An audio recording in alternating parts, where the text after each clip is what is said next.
Disney is on crack, and much like an addict jonesing for the first high of when live-action Disney movies turn a profit, Disney continues down this path of failure after failure. This trailer may as well be a PDF file because no one likes it. It's one solid minute of pure soulless grave robbing. At this point, Disney has deteriorated into skin-suiting live-action movies of its classic films, while losing every drop of magic and creativity on the way. Just urban legends, I know a lot of really fast. What a treat! And God forbid, they actually cast actors that fit the characters' racial and ethnic backgrounds, let alone hiring BIPOC actresses that didn't have an insufferable personality, only fueling the absolute apathy for the live-action remakes. There's a big focus on her love story with a guy who literally stalks her. Yeah. Weird. So we didn't do that this time.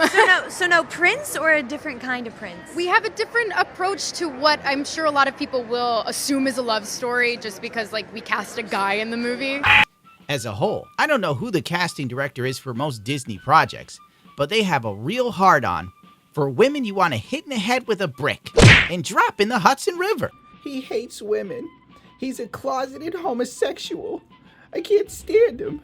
Disney Snow White undergoes more reshoots. Last October, Disney decided to delay the release of its controversial live-action Snow White by nearly a year. It is now set to open March 21st of 2025. Okay, but it turns out that the rumors were true. Disney did see that they had a massive bomb on their hands and tried to course correct it as best they could by ditching the gender-diverse dwarfs that weren't really dwarfs. They were average-sized people. Don't ask questions. It makes a lot of sense if you don't think about it. Just consume product and then get excited for next product. And they swapped them with CGI dwarfs that some have called disturbing, uncanny valley, and Mr. Beast-esque. You know what I'm talking about, that plastered-on fake smile that looks like the devil as he tries to sign away your soul by making you hold your hand on a Lamborghini. I guess the VFX team only had so much time on their hands to fix the radioactive diversity Snow White film that we all love and cherish. There's also a clip from that Star Wars girl that she played on Twitter, and I might get you a few screen caps because YouTube will choke me out if I show you this. The dwarves were helping Snow White clean their home as she tells everyone what to do while doing nothing herself. Honestly, Snow White has gone from sweet and endearing to bitter and demanding, like a jaded housewife, waiting for that 10-year mark before she files for divorce to try and break the prenup she signed. I don't know how this woman needs protection from the wicked witch when she's such a bad bitch. Disney's original plan was to nix the iconic dwarfs of the original and replace them with characters rumored to be magical creatures, played by normal-sized actors. After much backlash, the company reversed this creative decision and decided to include CGI dwarfs into the film. Despite all that, dwarf actors who can barely find any work in Hollywood still lost potential acting gigs in this movie. Thanks, Peter Dinklage, for pulling up the ladder after your short little legs climbed up. Looking at this photo, we can see the magical creature. The fact that someone at Disney thought that this was a good idea is honestly astounding, beyond tone deaf. It's like I'm looking at a bunch of liberals scooped up from the latest farmer's market. Principal photography on Snow White began in March 7th, 2022, and wrapped up in June of 2022. So the next year's release will have been almost 3 years after production had been completed. However, there's an additional photography, reshoots, yada yada yada done of the film in June of 2023. That means literally they're still tweaking this thing, or a month before the trailer drops. So if it was June, they skipped July, gave us the trailer in August, made people vomit. It's fantastic. According to Forbes, Disney has spent over $2.9 million to produce this upcoming live-action Snow White.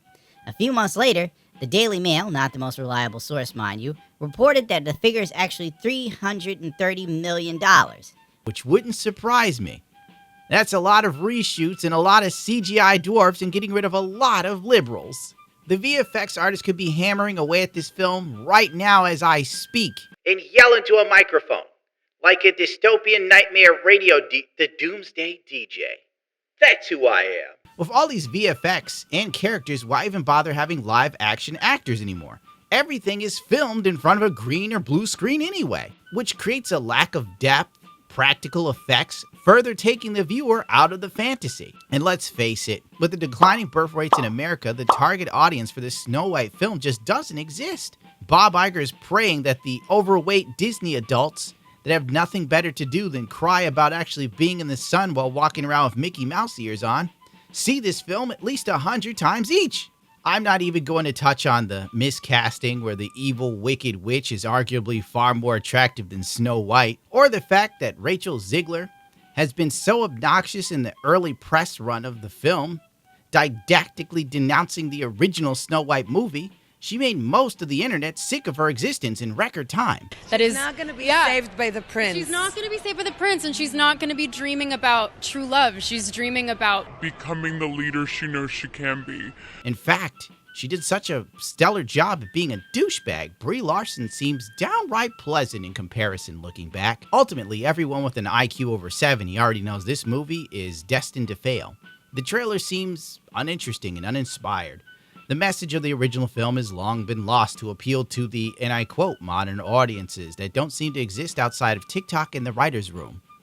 Looking to deconstruct the patriarchy, and I quote. The Snow White trailer lacks the Disney magic we all once knew. In its place is something so corporate and homogenous that it comes off as cold and lifeless. The color palette for this film mirrors the emptiness it represents. Instead of being colorful, bright, and hopeful, it's dark and moody. Why does a children's film look like it's shot by Quentin Tarantino? I take it back. Kill Bill had more color saturation. Disney going bankrupt is the only way things will change. And I see that now. Or a hostile takeover. At the end of the day, it doesn't matter. It's not lining my pockets, really, so who cares? Now, it's time for some snooch. I don't even know what that means. I just made it up. I need a catchphrase. Adios, muchachos. We'll just stick with the old. Hold on, there's a dog hair in my mouth. How the hell did that get there? Oh, thank God Amaranth is still around making the content we all need to succeed. Am I right, my dudes?